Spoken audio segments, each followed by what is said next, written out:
그리고 지난주에는 이제 수평초월 중심으로 쭉 지난주에는 얘기를 했었고, 수평초월은 언제나 욕구의 병렬 상태, 이거나 관심사, 이 두 가지로 얘기를 지난번에 했었죠.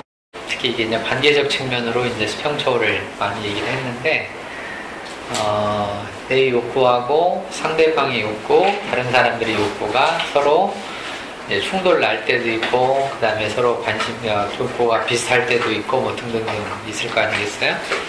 그럴 때, 이런 걸 같이, 욕구를 같이 충족하면서, 혹은 욕구 갈등을 해결하면서, 이제 수평초월 같은 게 일어나고, 또 관심사가 서로 같거나 관심사가 달라지는 경우에, 이런 경우에도 같으면 또 나누면서 또 초월이 일어나고, 그 다음 관심사가 달라지면 이질적이니까 거기에 직접적으로 배움을 통해서 또 수평초월, 초월이 일어날 수 있다.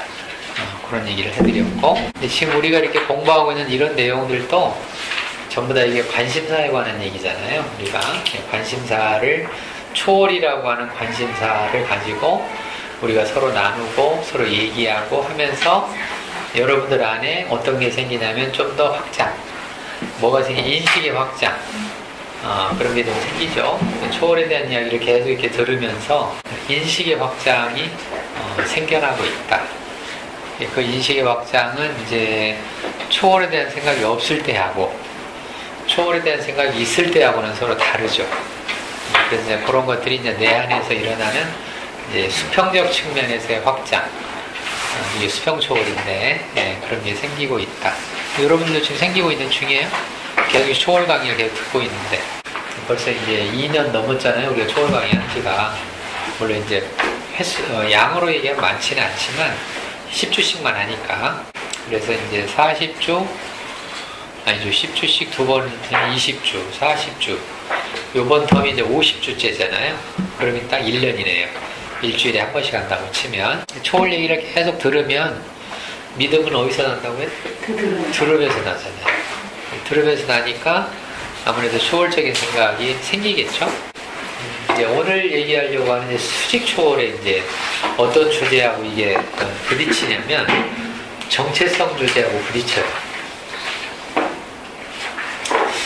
우리가 상담을 공부하거나 상담을 전공하면서 아마 가장 많이 들은 이야기 용어 중에 하나가 정체성이라는 용어를 들었을 겁니다.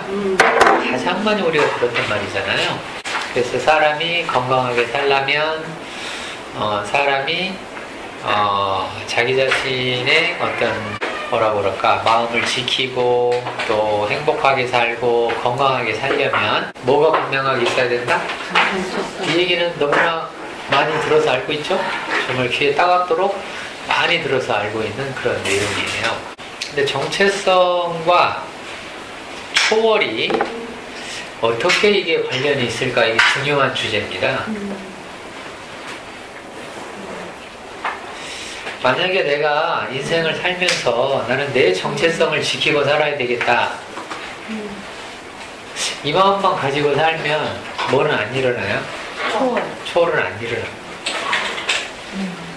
이런 의미에서 이게 심리학의 한계가 있는 거예요. 심리학은 우리에게 뭘 못 가르쳐 주냐면 어떻게 사람이 더 초월을 할 수 있는지, 더 자기 자신을 넘어서서 살 수 있는지를 심리학에는 그 개념 자체가 없어요.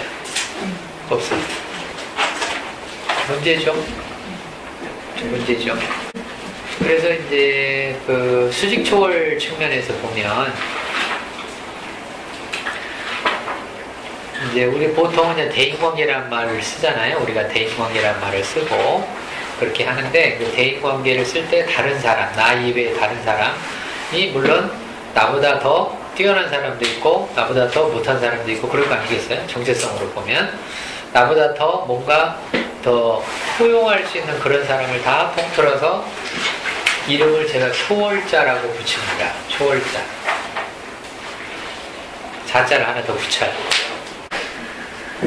그러니까 보통 심리학에서는 이제 다른 사람들과의 관계, 특히 부모와의 관계, 나하고 중요한 타자라고 그러잖아요.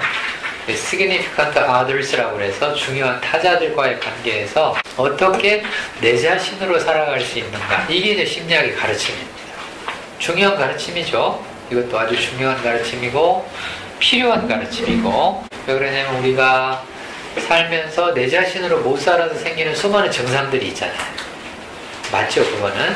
그런데 그것도 중요한 개념이고 틀림없이 우리가 잘 배워야 되는 그런 내용이긴 한데, 반면에 그게 한계가 뚜렷하게 있다.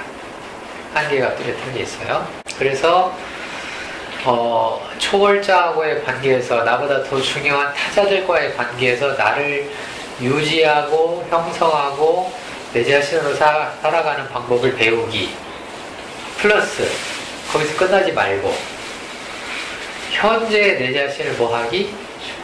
그렇지, 넘어서기, 초월하기, 여기까지 갈 수 있으면 훨씬 좋지 않겠어요? 오케이?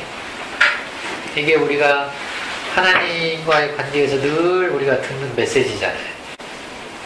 너희는 그리스도의 분량에까지 자라가라. 그리스도에까지 자라가라. 오늘도 제가 에베소서 말씀을 이렇게 읽었는데, 에베소서 말씀이 그리스도에게까지 자라가라는 말이 있어요.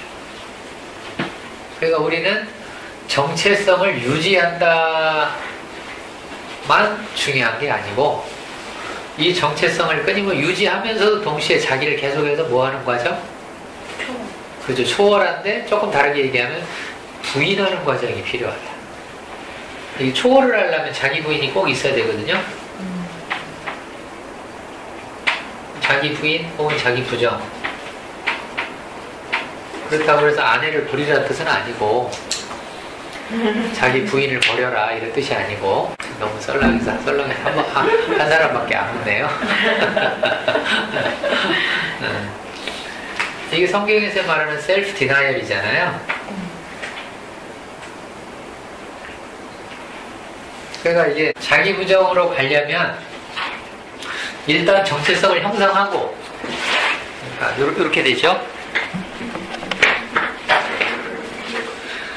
셀프를 만들었다가, 포메이션, 자기를 만들었다가 뭐 하기? 다시 부인해야 돼요. 그 셀프를 만든 다음에 다시 부시는 이 과정. 이것이 이제 심리학에는 없어요. 그런 내용들이. 그래서 저는 문제가 있다고 생각합니다. 그거는 발달적으로 보면 너무나 어쩔 수 없는 과정 중에 하나인데, 그게 무슨 말이냐면, 우리가 이제 성장한다, 발달한다, 태어나서 성장하고 발달한다는 말의 뜻은 자기를 만들어가는 과정 맞아요. 에릭슨의 발달 단계잖아요, 이게. 자기를 꾸준히 만들어서 자기 정체성을 확립하기. 이게 청소년기가 가장 중요한 과제잖아요. 그러고 나면, 뭐가 필요해, 이제 점점 나이가 들어가고, 이제 죽을 때가 다가오고, 그럼 우리는 어떤 게 필요해요? 자기를 자꾸 버려가는 과정이 필요하죠. 이게 발달 과정이잖아요. 참 애써서 만들었는데, 이제는 또 뭐 해야 될 때가 왔다? 버려야 될 때가 왔다. 부인해야 될 때가 왔다. 이런 게 이제 전체적인 큰 흐름에서 보면 이게 후반부의 초월의 과정이잖아요. 초월의 과정. 자기를 자꾸 부인하고 무너뜨리고 없애고 이 과정. 이 과정이 꼭 필요할 텐데, 그런 과정에 대한 이론적 개념이 기존의 심리학의 이론들에서는 찾아보기가 어려워요. 그래서 문제 있다고 생각하고 이런 초월 상담 이론을 만드는 거예요. 그게 꼭 필요한데, 그게. 자, 그래서 이제 오늘 이제 수직 초월 쪽에서 보면, 요거를 이제 수직 초월에서는 어떻게 이제 구체적으로 이 과정을 이해를 해야 되냐면, 이런 거죠. 일단 수직 초월을 얘기하려면 나와 나, 이게 첫째. 두 번째는 나와 너. 오케이. 세 번째는 나와 절대자. 요렇게.